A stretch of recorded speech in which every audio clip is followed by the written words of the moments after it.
Ukraine is repeating the exact same mistake that caused Germany World War I. Here's how. It's been more than a month since Ukraine launched its attack into Russia's Kursk region. Although the battle is far from over, we have enough data to make some preliminary assessments. Today we're going to look at the similarities between Ukraine's Kursk incursion and Germany's 1918 spring offensive, its last-ditch attempt to win World War I. The reason we're doing this historical comparison is because it shows how Kursk could go horribly wrong for Ukraine in the coming months. Let's start with some basic historical context. As Germany entered 1918, it found itself in a difficult strategic position. Germany had lost millions of troops in the previous years, and the war was putting an enormous strain on its economy. German generals warned that the army could not afford any more exhausting and debilitating battles on the defensive. Here's what Erich Ludendorff, one of Germany's top generals, wrote in his post-war memoirs. The interests of the army were best served by the offensive. In defense, it was bound to gradually succumb to the ever-increasing hostile superiority in men and material. This feeling was shared by everybody. It amounted to a definite conviction which obsessed them utterly, that nothing but an offensive could win the war. Ludendorff developed a plan for a final knockout blow against the Allies. The goal was to launch a powerful strike into northern France in order to encircle and destroy British forces there.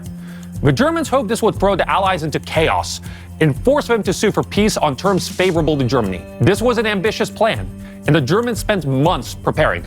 They especially allocated their best troops for the operation, gave them a special training course in assault tactics, and provided them with the finest equipment. Now, what relevance does this have for the Kursk incursion? Just like the Germans, the Ukrainians have realized that they can't win a war of attrition on the defensive. Troop morale was steadily falling due to a string of losses since the autumn of 2022.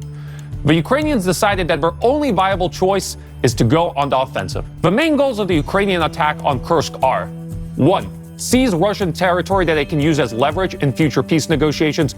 2. Force Russia to redirect troops from the Donbass and other fronts. And 3. Boost Ukrainian morale. Just like the Germans, the Ukrainians spent months preparing their offensive. They selected some of their most experienced battalions and armed them with the best NATO equipment at their disposal. Let's return to the 1918 German spring offensive. On March 21, 1918, German troops began to advance on enemy positions following hours of heavy artillery bombardment. At first, the Germans succeeded in achieving spectacular tactical breakthroughs. In just the first day of fighting, the Germans captured more than 255 kilometers of territory and over 20,000 British prisoners of war. By April 5th, the Germans had advanced more than 3,000 kilometers and taken 90,000 prisoners.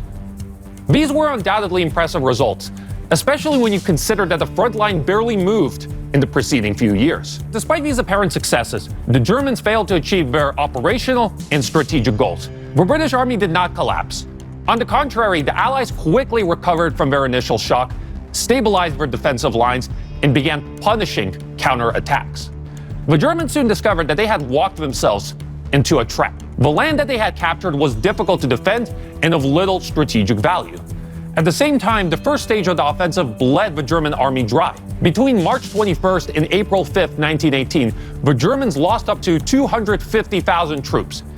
These were not poorly trained conscripts, but elite stormtrooper units. The Imperial German Army never recovered from the failed 1918 spring offensive. Just a couple months after the German offensive ran out of gas, the Allies launched their own massive offensive. It was yet another disaster for the German high command. German troops surrendered en masse as Allied tanks and soldiers pierced through German lines. The German army was simply too tired and demoralized to offer serious resistance. As the military defeats piled up, the political situation in Germany began to unravel as well. In late October, a revolution broke out that toppled the German monarchy. The new government in Berlin began peace negotiations with the Allies from a position of weakness. Ukraine is headed on the exact same trajectory in Kursk. Just like the Germans in 1918, the Ukrainians have walked themselves into a trap. They have sacrificed non-trivial amounts of manpower and equipment in Kursk. Over 12,000 troops dead and wounded. And what have the Ukrainians gotten in return? Well, not much actually. The territory they captured offers little strategic value and is hard to defend. At the same time, Russia has accelerated its offensive in the Donbass, capturing numerous settlements with relatively little effort. If Russia keeps up its current pressure, Ukraine could potentially be facing a collapse on two fronts. And instead of negotiating with Russia from a position of strength, Ukraine could soon find itself begging Putin for mercy. However, there is one key difference between Germany in 1918 and Ukraine in 2024, and that is the United States. When Germany collapsed in 1918, there was nobody to bail it out. By contrast, Ukraine is a total proxy of the global American empire. If Ukraine finds itself on the brink of disaster, the US will likely come to its rescue, regardless of who wins the presidential election in November. The reason is quite simple. The US has invested too much money and political prestige to allow Ukraine to fail.